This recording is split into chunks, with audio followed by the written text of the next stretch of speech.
Hello my dear friends, how are you my dear friends. मैं हूं सुधीर सचदेव और दोस्तों आपके सामने फिर से लेकर हाजिर हूं अपने केस स्टडीज वाले ये डिस्कशन के लेक्चर्स। माय डियर फ्रेंड्स, हर एक सेशन में हम 5-5 केस स्टडीज करते चले जा रहे हैं और पहुंच चुके हैं इस पॉइंट पर।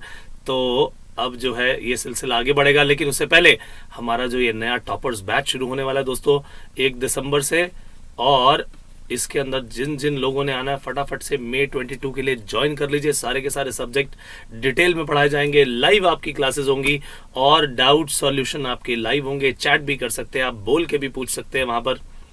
और उसके अलावा मेरे दोस्तों, जो भी आप क्लासेस देखते हैं उन सबके रिकॉर्डेड सेशंस भी अवेलेबल होते हैं।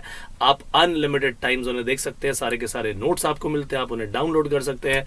So my dear friends, it is going to be a very very interesting experience. आप आइए और बहुत जबरदस्त मजा पाइए।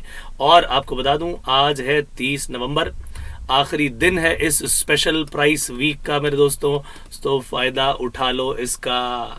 और आपको यहाँ पर जबरदस्त डिस्काउंट मिलने जा रहे हैं। 24 महीने में 4000 रुपए वाला डिस्काउंट है, 12 महीने के कोर्स पे 3000 का डिस्काउंट कर दिया गया है। ये प्लस कोर्स की बात कर रहा हूँ। बिल्कुल उसी तरीके के आइकॉनिक वाले में भी 24 और 12 महीने वाले में डिस्काउंट आपको बहुत ज्यादा मिल रहा है। इसके अलावा 10% एक्स्ट्रा डिस्काउंट अगर आप चाहते हैं तो ये कोड इस्तेमाल कर लीजिए, और ये है सुधीर10। एडिशनल 10% डिस्काउंट मिलेगा आपको इस पर। तो चलिए जल्दी से जल्दी आइए और मजा पाइए। सो अब हम पढ़ेंगे और अपने इस क्वेश्चन की ओर चलेंगे। क्वेश्चन नंबर 41 क्या लिखा है, आइए देखें। Mohan the owner of the property had said to Vinay that he would not accept less than ₹10 lakh for it. उसने कहा भाई मैं अपनी प्रॉपर्टी के 10 लाख से कम तो नहीं लूंगा। और अब बताइए, क्या जब उसने लाइन बोली तो क्या ये एक ऑफर मान ली जाए? माय डियर फ्रेंड्स, ऑफर की डेफिनेशन में जब जाके देखोगे तो उसमें होता है कि विलिंगनेस शो कर रहा है, वो सामने वाले की एक्सेप्टेंस लेने की कोशिश कर रहा है। लेकिन आपको लगता है कि यहाँ सामने वाले की एक्सेप्टेंस लेने का कोई प्रयास किया जा रहा है? नो, ये केवल और केवल प्राइस को कोट किया जा रहा है कि भाई 10 लाख से कम नहीं लूंगा अपनी प्रॉपर्टी के मैं। लेकिन ये तो नहीं बोला कि क्या तुम खरीदोगे, ऐसा तो कुछ नहीं है। क्या उसकी एक्सेप्टेंस लेने वाले कोई वर्ड्स बोले? बिल्कुल भी नहीं। That is why it is not treated as an offer, क्योंकि डेफिनेशन के अंदर साफ यहां पर हमने सीखा हुआ है कि जब हम यहां पर ऑफर दे रहे हैं, it should be given with a view to take the assent of the other, with a view to obtain the consent of the other party. वहां पर ऐसा कुछ तो आपको नजर आया नहीं इस क्वेश्चन में। That is why it is not an offer. 42 हमारे सामने है। Vimal sent a price list of goods containing the names and other details to Aman. लो जी लो, मेरे गुड्स ये हैं, उसका प्राइस ये है। अमन ने सीधा सीधा वो प्राइस लिस्ट देखी और प्राइस के हिसाब से पैसा भेज दिया, लाओ जी लाओ सामान बेचो। और उसके बाद उसने कहा अरे भाई मैं नहीं भेजूंगा, उसने मना कर दिया। उसने कहा ये क्या बात हुई भाई, अब तो तुम्हें भेजना पड़ेगा, अब बताइए क्या करें, अब बताइए क्या करें, क्या उसे सामान बेचना पड़ेगा? माय डियर फ्रेंड्स, ये कहानी जो है ये है इनविटेशन टू एन ऑफर की। इनविटेशन टू एन ऑफर है ये, सुन लो समझ लो इस बात को। इनविटेशन टू एन ऑफर है ये। तो जब केवल इनवाइट किया, आपको बताया है कि भाई ये तो प्राइस लिस्ट भेज रहे हैं, आप अगर कुछ खरीदना चाहते हो तो बताओ, दो मुझे ऑफर। तो जब वो प्राइस लिस्ट देख के बोलेगा ना कि हाँ मैं खरीदना चाहता हूं, अब वो सेलर की मर्जी है कि बेचे ना बेचे। तो ये प्राइस लिस्ट जो है this is not an offer, basically this is invitation to an offer. तो ऐसी स्थिति में आप उसे ऑफर मानेंगे नहीं। तो अगर उसने पैसा भेज दिया तो समझो एडवांस भेज रहा है कि क्या मुझे सामान बेचोगे, विमल की मर्जी है कि वो बेचे ना बेचे। तो ऐसी स्थिति में Vimal is not bound to deliver. Vimal is correct, seller जो है वो करेक्ट है इसमें। Very very important question. चलिए अगला क्वेश्चन लेके आते हैं।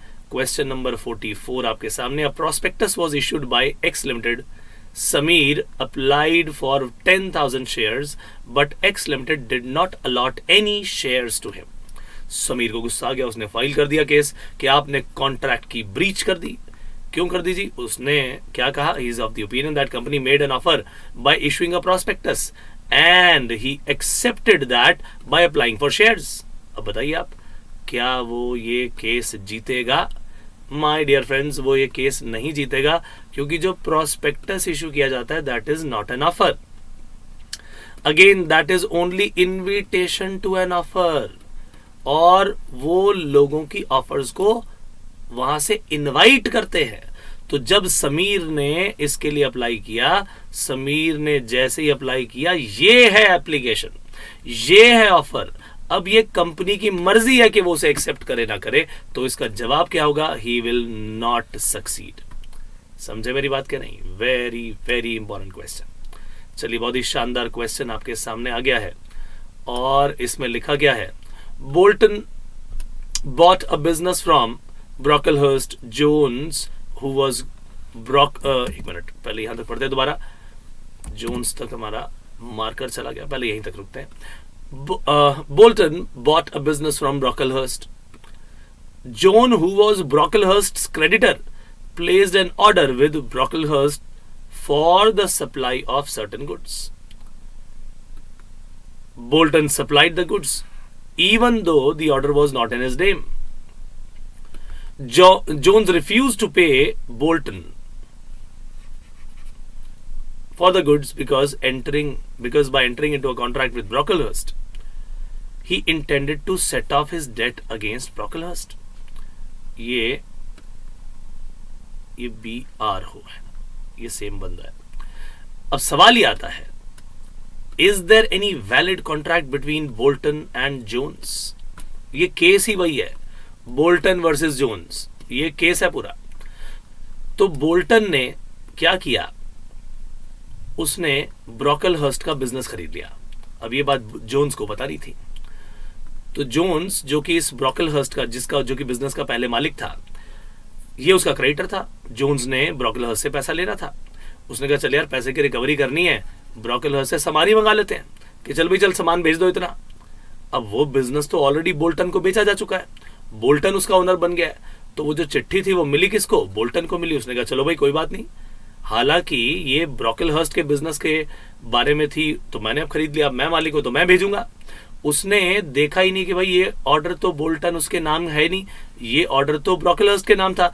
फिर भी उसने इसी ऑर्डर को खुद ही सप्लाई कर दिया. बाद में जाके जोन्स से पैसा मांगा, लाओ भाई लाओ मेरा पैसा दो. तो बोल्टन ने जब पैसा मांगा, जोन्स ने मना कर दिया कि भाई मैंने तुमसे तो कॉन्ट्रैक्ट में एंटर होना ही नहीं था.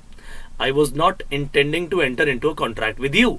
तो इसीलिए मेरा तो मकसद ये था कि मैंने ब्रॉकलहर्स्ट से पैसा लेना था, मैं तो उसको सेट ऑफ के लिए कर रहा था ये काम.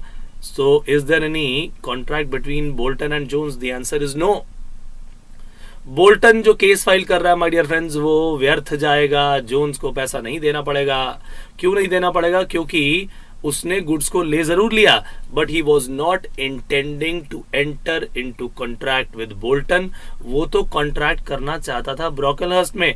ये तो मान न मान तू मेरा मेहमान बन के बीच में आ गया, तो भैया भला वो पैसे क्यों दे?